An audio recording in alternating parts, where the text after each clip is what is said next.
If you've been keeping up with New Zealand's elections, there's been no shortage of policy announcements and promises from party leaders who are on the campaign trail. Earlier this week, the National Party proposed further sanctions for unemployed beneficiaries, whereas the New Zealand First Party wants to impose a 2-year limit.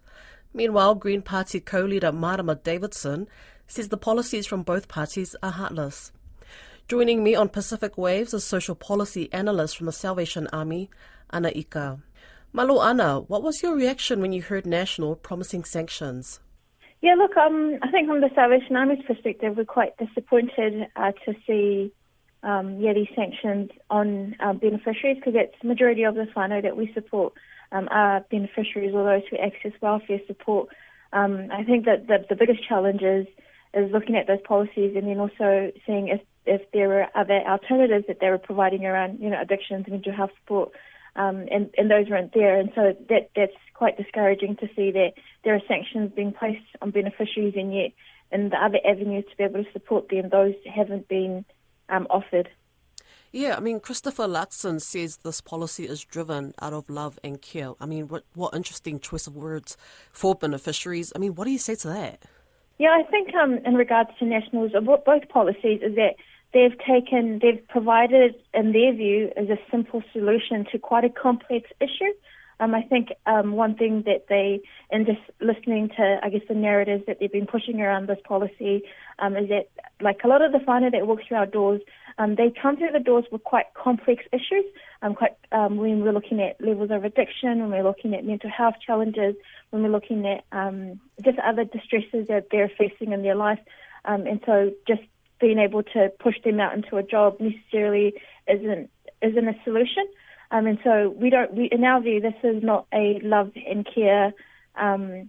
This is not a policy driven out of love and care. If it was a policy that was driven out of love and care, then they would have provided alternatives as well to be able to provide support for those on beneficiaries, as opposed to just saying you need to get a job, get out. We know that the Nationals policy talked about the traffic light system and getting people, coaches, to work alongside them and engaging community organisations, and that's quite a good area, but that's just a small solution to try and address the big complex issue. So then what impacts will further sanctions or cap on benefits will have when it comes to child poverty, crime and other social issues? Yeah, I think,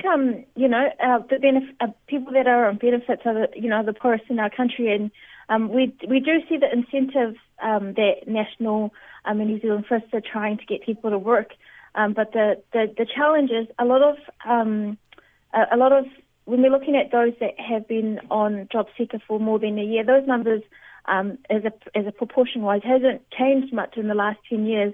It has increased in regards to looking to raw numbers, but then if you're looking at the context of food prices, of housing prices, of petrol prices, those have increased dramatically, and so it's a given that we're going to see increase in the number of people that are on job seeker or trying to get financial support just because it doesn't match the current cost of living. We think that by sanctioning beneficiaries, particularly those that are job seekers, that this removes the problem in this area to try and push people to work, but it will create a problem in another area, whether that's through crime, whether that's through seeing more children in material hardship. We're thinking about Māori and Pasifika children. Our children are in 3 to 4 times the level of material hardship as compared to, Asian and European children. And so we think these sanctions will perpetuate the hardship that those families on job seeker are facing. Do you think then when it comes to elections or even voting, there's a sense of exclusion? How does policies or politicians inspire confidence in the most vulnerable when, let's be real, all politicians are well paid? Yeah, I think there's an absolute disconnect when we just the fact with this policy.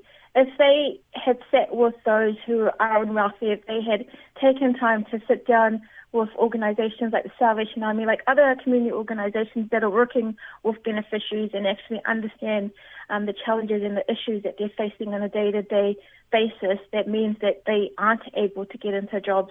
I think then we would see a difference in regards to policies that are coming out from their parties. But the reality is they're only hearing one side of the story, and so we're getting these policies that actually on the ground makes absolutely no sense for the families that are coming through our doors.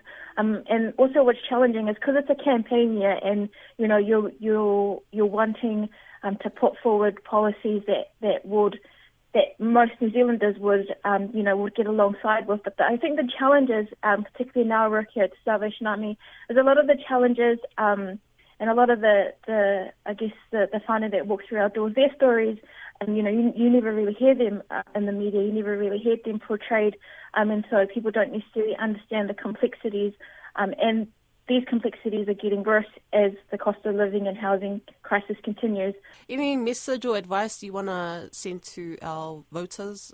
Yeah, I mean, my encouragement to everyone is to get out there and vote. Make sure that your voices are heard, and don't think that one vote doesn't count. It absolutely does count, and we live in a democratic society, and so we have it's a privilege for us to vote. It's not for many other countries, and so just to be able to get out there and vote, particularly for our Pasifika communities, to be able to make sure that their voices are heard by casting their vote on October the 14th.